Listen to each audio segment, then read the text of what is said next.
Wilmington is a great town. It has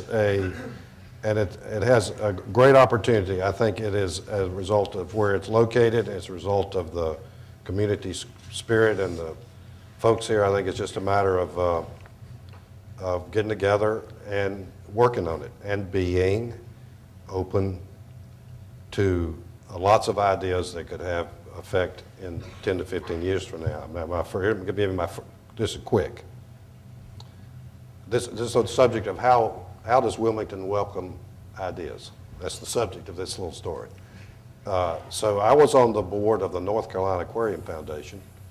I helped start that foundation. I love the aquariums. And so I decided one day, what would be the best? 40 had just gone in. I said, oh my gosh, what we need is a gigantic aquarium in downtown Wilmington. We need to do a deal with UNC Wilmington to be an aquatics place, and I bet you we could put 700, 800,000 people in this aquarium right here off 40 in downtown Wilmington.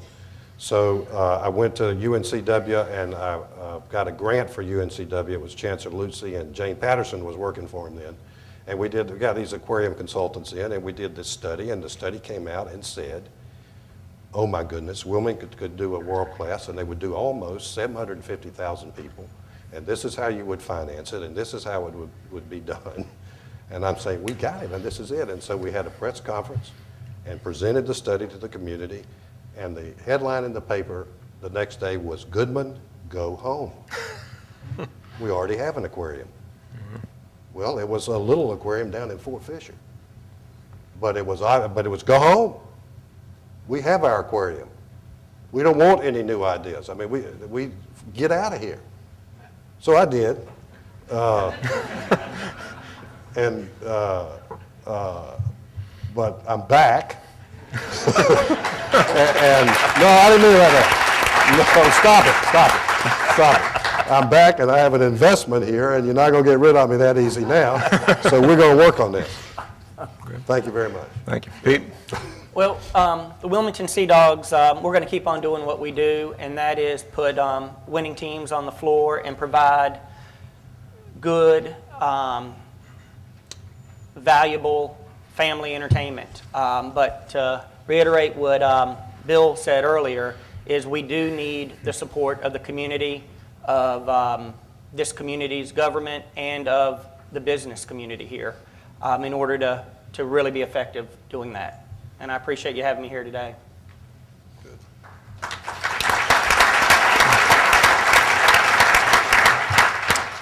Kelly? Okay. Well, I appreciate the opportunity to be here. And at UNCW, we're going to continue to try to also put quality teams on the field, on the court, in the pool, with our hires in men's basketball, with Buzz Peterson, and with Cynthia Cooper Dyke on the women's side, with our coaches that we already have in place. I think that we have our coaches in place to continue to see great things happening in the athletics department. A lot of times in basketball, men's basketball is so key, and I understand that. But a lot of times it overshadows some of the successes that we've had in the other sports. Men's and women's soccer last year, for the first time in school history, again, I have to repeat that, for the first time in school history, last year made the NCAA tournament. So Aiden, who I know is here, I'd like to give you a big round of applause. And they are continuing on their winning ways. Baseball, they slugged it out and made it into the CAA tournament. And I know Coach Scaff is always right there and ready and preparing the team to get back to the NCAA regionals and beyond. I know Omaha is a goal of his and the team, and that's a community event. Wherever we go as Seahawks, we represent not only the UNCW, the students, the faculty, the administration, but we represent this great community. And so we are working extremely hard, and I am working extremely hard. And, oh yeah, I forgot, and I'm sitting next to a swimming great. That's what he just whispered. I forgot to mention. That's I just want to put a plug for Coach Allen. Yes, definitely. No, and Pete, I don't know if you realize that, but Pete was one of our swimmers and a great swimmer at that. When they called it a cement pond still.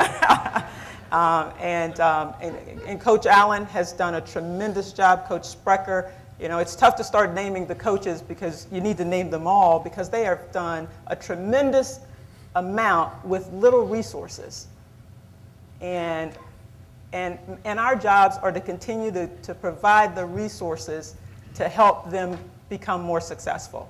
And for us, that we were dealt a blow with our challenges relative to the in-state, out-of-state waivers. And so, but like any great sports team, like any great sports organization, like any great organization, you take those challenges and you meet them head on, and you continue not to lower the bar, but you continue to keep the bar at its highest, and that's what we'll continue to do.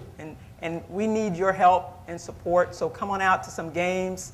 We'll have a town hall meeting, come out to that, ask questions, get involved. You know, we just welcome that opportunity to help and be of service to the community. So again, thank you. Thanks. Bill? Well, lastly, I think Wilmington, we all love Wilmington, the community, and y'all deserve the Hammerheads. We all deserve the Hammerheads. I know that they meant a lot to this town, and just know that we're working very hard to get the team back. If you have any ideas, any people that you might could help us get involved, let us know after the meeting, and just know that we will not just accept any owner. We've got a certain level that we ran the Hammerheads at, and that's our standard. So we'll never deviate from that. But just know we're doing all we can. Okay. Thank Will you. you please have a round of applause for all of our panelists?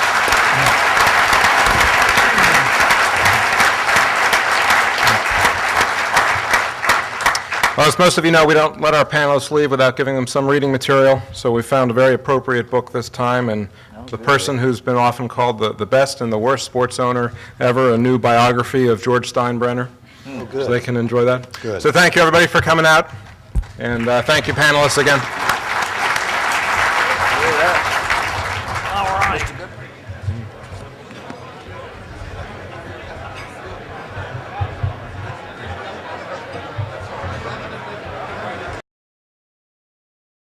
Past, present, future, digital. You live the moment. We'll make it last. Call us at 910-399-1820 or go online at ppfdigital.com.